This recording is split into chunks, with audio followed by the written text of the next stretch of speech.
aussi. Hmm. Alors, Ouais. oui. C'est-à-dire que, par exemple, il y a des individus qui désirent être avec quelqu'un de jaloux, ce qui leur permet de se sentir amoureux, c'est ça? Oui, déjà ça. Et puis aussi pour C'est les, la jalousie qui génère l'amour chez c'est ça, chez les sujets jaloux aussi. Chez les Ouais, partenaires, mais chez les sujets jaloux. C'est-à-dire, il ne peut tomber amoureux que s'il y a une pique de jalousie à un moment donné. Une pique de rivalité. donc, en admettant que je sois avec une personne à un sujet pathologique. Oui. Et que bon, allez, prenons un scénario, j'ai investi sur cette relation pendant 6 mois, je me dis quand même, je vais pas partir du jour au lendemain. Est-ce qu'il n'y a pas moyen de régler ça? Oui, mais après, bien sûr qu'il y a moyen de régler ça, mais ça dépend. Ça dépend de la relation, encore une fois, que ces deux personnes ont, et ça dépend du moment de la crise des jalousies. Si vous êtes en pleine crise, c'est pas possible si vous êtes la personne, le partenaire, hein, et que l'autre est dans une crise de jalousie, vous ne pouvez pas faire grand chose parce que il est presque aveuglé obnubilé par cette question.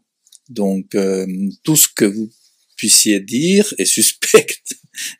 D'accord. Donc ça, à la limite, c'est la première manière de s'en protéger. Enfin, le premier comportement à adopter, c'est de ne pas chercher à entrer dans la raison. Ben oui, pendant la crise. Et après, bon, quels sont les éléments de la garantie des garanties dans une relation? Il n'y a pas des garanties d'emblée dans une relation amoureuse, mais on peut se construire des garanties, disons des substituts des garanties. Mais d'emblée, ça n'existe pas. Une relation peut s'arrêter du jour au lendemain, peut changer, des modalités, etc. Mais les projets dans un couple, par exemple, les éléments d'un projet de vie ensemble, ça peut faire des éléments de garantie, quoi, et des pacifications de ça. D'accord. Donc soit on est dans la rassurance ou la réassurance. Oui. On peut avoir deux solutions. Soit c'est la protection, soit c'est la réassurance. Oui. Soit c'est la fin, même, tout simplement. Enfin. Oui, c'est ça. Exactement. Alors après, ça dépend. Oui, du degré, de l'amplitude, de la jalousie qui est présentée, oui. Alors, la réassurance, on va dire, rappeler l'existence d'un projet de vie. D'un projet de vie peut suffire à apaiser les choses, quoi. Parfois, mais parfois non. Oui, mais ce sont des éléments qui pourraient éventuellement calmer les choses. D'accord. Alors, admettons qu'on soit dans un grade un stade un peu plus élevé. Là, on entre dans la stratégie de protection, c'est-à-dire comment je me protège de la jalousie de l'autre. Donc, par exemple, donc ne pas faire appel à la raison, c'est ça, c'est-à-dire ne pas. Si vous êtes en période de crise, non, quoi. C'est que vous dans une période de crise, vous êtes marqué par la jalousie de l'autre comme suspect. Donc. Mais il faut entrer dans son jeu ou pas, c'est ça la question. Mais moi, je pense qu'entrer dans son jeu, ça peut être dangereux, ça peut être, oui, c'est. En même temps, il faut passer. Je ne sais pas comment, parce qu'il n'y a pas de recette en fait pour ces choses-là de façon comme ça si générale. Hein, c'est pour ça que je vous demande quelque chose de très concret et très général là-dessus. Même si effectivement il faut toujours tenir compte de la situation et de la particularité de la situation qui en fait tout son... Oui, mais voilà. Mais par exemple, pour ce monsieur qui était très jaloux et sa femme le trompait, ben sa femme le calmait bien. Elle le calmait bien. Elle avait compris à être présente parce que ce que les jaloux demandent, c'est être une présence continue. Est très gentil, et sauf que dans la sexualité, il y avait un rétrécissement très important de la sexualité chez eux, et donc elle réussissait à le calmer comme ça, mais ça ne l'empêchait pas déjà elle de faire ce qu'elle voulait, et ça ne l'empêchait pas lui d'avoir toujours des crises de jalousie au moment les plus inattendus. Ouais, donc vous pouvez peut-être éteindre le feu ici, en ces moments, mais ça ne veut pas dire que vous avez résolu la jalousie de l'autre. Pas toujours, quoi. C'est pour ça qu'il faut savoir que... calmer la crise sans guérir la jalousie. Voilà, c'est ça. Vous éteignez un tout petit peu le feu, mais la source de la chaleur est toujours là, et puis ça va prendre du feu un peu plus loin, un peu plus tard. Il y a... Faut avoir conscience que la jalousie, c'est aussi c'est une configuration qui est plus profonde que le... Qui est plus profond. C'est ça. Nature, mais on est quand même... C'est plus profond, sauf si c'est une jalousie normale, que dans une soirée, etc., il y a quelqu'un qui vient, etc., donc on va aller pour montrer que cette femme-là, entre guillemets, nous appartient, c'est-à-dire nous avons une relation avec elle, et donc c'est une jalousie de circonstancielle. Voilà, c'est ça, des défenses des patrimoines. Voilà, et donc là, que ce soit, voilà, un homme qui fasse ça ou une femme qui fasse ça, parce que les deux peuvent faire ça, et bon. Mais parfois, on peut faire ça déjà de façon systématique, puis on est aux aguets. Alors là, on voit bien que c'est plus tout à fait quelque chose de circonstanciel, mais que c'est nous-mêmes qui apportons une signification que les choses n'ont pas forcément, quoi. Et là, ça touche à des choses plus profondes de notre personnalité. D'accord. Oui. Si on se rend compte, maintenant j'inverse la situation, c'est-à-dire si je me rends compte que moi je suis quand même assez jaloux. Oui. Que ça m'obsède, qu'est-ce que je dois faire? Ah, mais voilà, j'aime bien cette question. Parce que... Non, mais j'aime bien les deux côtés. J'essaie, mais moi je pense que, voilà, dans notre société aujourd'hui, il y a beaucoup ça, en fait.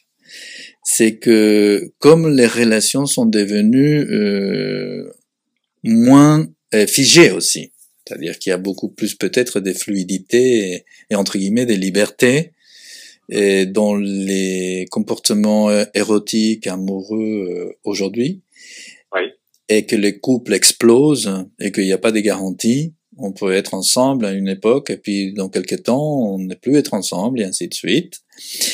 Et du coup, et que en même temps l'amour est relégué à un plan secondaire, même si paradoxalement il est hyper idéalisé aujourd'hui, et qu'il y a des relations comme ça légères, etc. Donc dans ces cas-là, c'est que je pense qu'il y a tout un travail fait de façon collective par l'homme occidental vis-à-vis, par exemple, de la jalousie. Il y a d'autres choses aussi, mais juste pour parler de la jalousie, il y a ça, c'est-à-dire que il se maîtrise, il s'autocontrôle à ne pas dériver vers la jalousie, et du coup, le prix à payer, c'est de presque ne pas tomber amoureux, quoi, de ne pas construire des couples, ou de construire des couples multiples. Ou alors, de rentrer dans des relations triangulaires multiples. Ça, j'ai vu ça aussi. C'est-à-dire que monsieur trompe madame et madame trompe monsieur. Et ainsi de suite. Tout le monde est content. Et tout le monde, oui. Et donc, on rentre aussi dans une société d'échangisme aussi. Et il y a plein de... Et donc, là, disons que la jalousie, elle est encadrée, comment dire, on invente des jeux des règles du jeu pour encadrer cette jalousie, c'est-à-dire que là, dans cette enceinte-là, de telle heure à telle heure, on est d'accord que l'infidélité puisse exister, puisqu'on est sur un plan d'égalité, etc., etc. Et là, on peut passer à l'échangisme. Alors là, oui. Si moi je me rends compte que je suis jaloux, qu'est-ce que je fais? Est-ce que je dois Mais alors tout dépend. Si vous êtes jaloux et que vous commencez, c'est que ça commence, c'est que parfois ça peut être les signes que qu'une personne vous plaît, que cette personne et ça peut dire ah oui mais c'est ça. Si parfois c'est le début d'une relation amoureuse, c'est la jalousie, c'est la pique, n'est-ce pas? C'est parce que voilà. Si c'est juste ça, il y a pas de problème. Oui. Ça va. Plutôt que je commence à fouiller dans le portable de mes partenaires. Alors ça veut dire que vous commencez à suspecter. Alors suspecter parce que vous êtes suspicieux déjà d'avance, ou alors est-ce que c'est parce que c'est quelque chose de ponctuel? Dans cette relation-là, il y a quelque chose que vous percevez de façon préconsciente ou inconsciente de sa position vis-à-vis de l'intimité.